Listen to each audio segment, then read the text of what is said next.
जय श्री राम, जय श्री राधे। कैसे हैं आप सब? आज मैं एक अछूते विषय पे बात करूंगा, जो है विज्ञान और ज्योतिष। अंधविश्वास या विश्वास। अगर हम बात करें विज्ञान और ज्योतिष को, तो ये दोनों एक ही चीज़ें हैं। कई लोग ये कहते हैं विज्ञान अलग है, ज्योतिष अलग है। ज्योतिष एक अंधविश्वास का विषय है। पर मैं कुछ आपके सामने मत रखना चाहूँगा, जिसमें मैं ये कहूँगा कि ज्योतिष और विज्ञान दोनों एक ही हैं, दोनों अलग नहीं हैं। इस विषय में मैं सबसे पहले साइंस का एग्जाम्पल लेता हूँ। अगर आप ये मानते हैं कि हमारा शरीर में ग्रहों का कोई प्रभाव नहीं है, राशियों का कोई प्रभाव नहीं है, ठीक है, मैं चलिए एक बार सहमत होता हूँ। पर मैं कुछ चीज़ें आपको बताना चाहूँगा।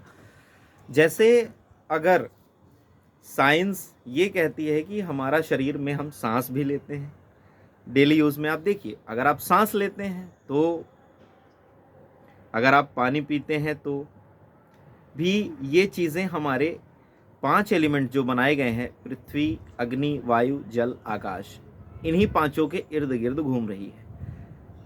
सांस लेना वायु तत्व का काम है। जल तत्व, पानी पीते हैं आप, उसके बिना आप नहीं रह सकते हैं। पृथ्वी तत्व हमारा शरीर बना हुआ है।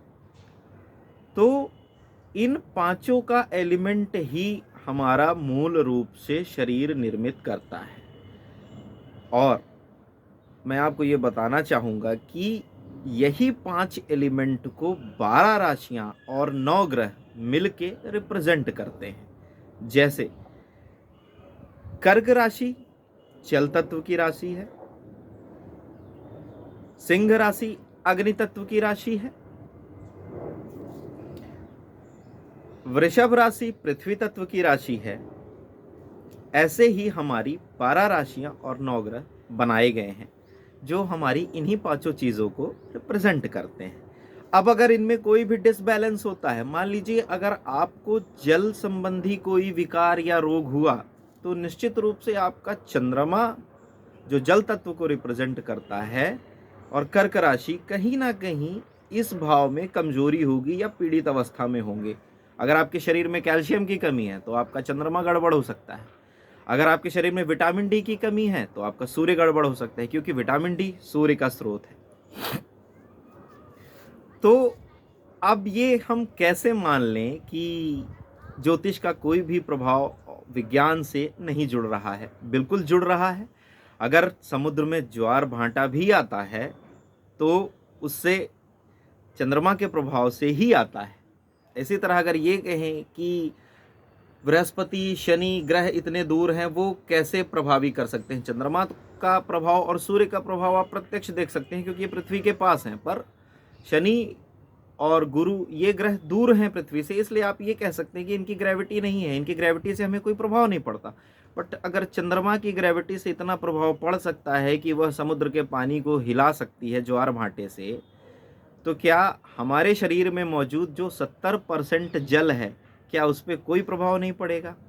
जब सूर्य निकलते हैं तो पुष्पों की कलियां खिल जाती हैं और एक अलग ताजगी महसूस होती है, सोई हुई प्रकृति जाग उठती है। तो क्या सूर्य का प्रभाव हमारे जीवन पे नहीं है? क्या चंद्रमा का प्रभाव हमारे जीवन पे नहीं है? बिल्कुल है, पूरी तरह से है। और हम इस बात का विश्वास करें या ना करें, पर सत्य जो है वो सत्य ही होता है। तो जिन लोगों को ज्योतिष पे विश्वास नहीं है या इसे ये अंधविश्वास कहते हैं, आप मान सकते हैं, आप इसे मानने के लिए स्वतंत्र हैं। ऐसी कोई जोर ज़बरदस्ती नहीं है कि आप इसे ना माने। पर बिना तर्क की कसौटी पे कसे अगर आप ये बात कहते हैं कि अंधविश्वास है, ये चीज़ मैं इसे गलत कह सकता हूँ, गलत मान सकता हूँ। इसलिए कोई भी चीज़ का आपको अगर विश्वास करना है तो सबसे पहले आप उसे करके देखें, आजमा के देखें, उसके बाद ये निर्णय लें जब कोई परिवर्तन ना आए। अगर हम ज्योतिषीय उपायों के बारे में बात करते हैं आपसे, तो हम ये कहते हैं कि सूर्य देव के लिए आप सूर्य का मंत्र करें, चंद्रदेव के लिए चंद्रदेव का मंत्र करें। तो अगर एक मोबाइल नंबर के डायल करने से उसी व्यक्ति को फ़ोन जा सकता है सिर्फ तरंगों के माध्यम से, तो ये जो मंत्रों की एनर्जी है, ये भी एक तरंगे हैं, एक ग्रेविटी है जो उस चीज़ को बैलेंस करती है, जो हमारे बॉडी में कमज़ोर हैं, जो सही नहीं हैं। इसलिए अगर आप चंद्रमा का मंत्र करते हैं, सूर्य का मंत्र करते हैं, या शनि का मंत्र करते हैं, या किसी भी ग्रह के देवी देवता का मंत्र करते हैं, तो हम उस वाइब्रेशन को ऑब्जर्व कर रहे होते हैं अपने अंदर, जिससे वह हमारे शरीर में पड़ती है और हमें सकारात्मक प्रभाव प्रदान करती है। ऐसे ही रत्नों के बारे में बात करते हैं अगर, तो सूर्य ग्रह का रत्न मान लीजिए, अगर आपने माणिक पहना है तो माणिक सूर्य का रत्न है, और ये सूर्य में मौजूद जो भी एलिमेंट्स हैं उन्हें आपकी बॉडी में ऑब्जर्व करता है और आपको प्रदान करता है। इससे आपको कॉन्फिडेंस अच्छा फील होता है। सूर्य कहते हैं कॉन्फिडेंस का कारक है, विल पावर है। तो अगर आप सूर्य का मंत्र करें, सूर्य के उपाय करते हैं, तो आपका सूर्य स्ट्रांग होता है, आपके अंदर विल पावर पैदा होती है, आपके अंदर कॉन्फिडेंस आता है किसी काम को करने का। और जब आप कॉन्फिडेंस से कोई काम करते हैं तो यही काम आपको लाइफ में सक्सेस देता है। यही पैमाना है सिर्फ ज्योतिष का। हमारे ऋषि मुनि पराशर जी, भृगु जी, जैमिनी जी बहुत सारे सूत्र दिए हैं, तो उन्होंने उस ज्ञान को अर्जित किया है अपनी तपस्या से, और उस तपस्या करके हमें उस ज्ञान को दे दिया। साइंस माने या ना माने, पर भविष्य में साइंस भी इन चीज़ों को स्वीकार करेगा, चलेगी, और आप देखिएगा धीरे धीरे करके साइंस जैसे ही इस ज्योतिष से जुड़ेगी, कई चीज़ें आपके सामने क्लियर होंगी। ग्रहण जब भी होता है, हमारा एक 20 रुपए का कैलेंडर उस ग्रहण की पूर्ण जानकारी पहले से दे रखता है कि इस साल कितने ग्रहण होने वाले हैं, कब, कितने बज के कितने मिनट पे।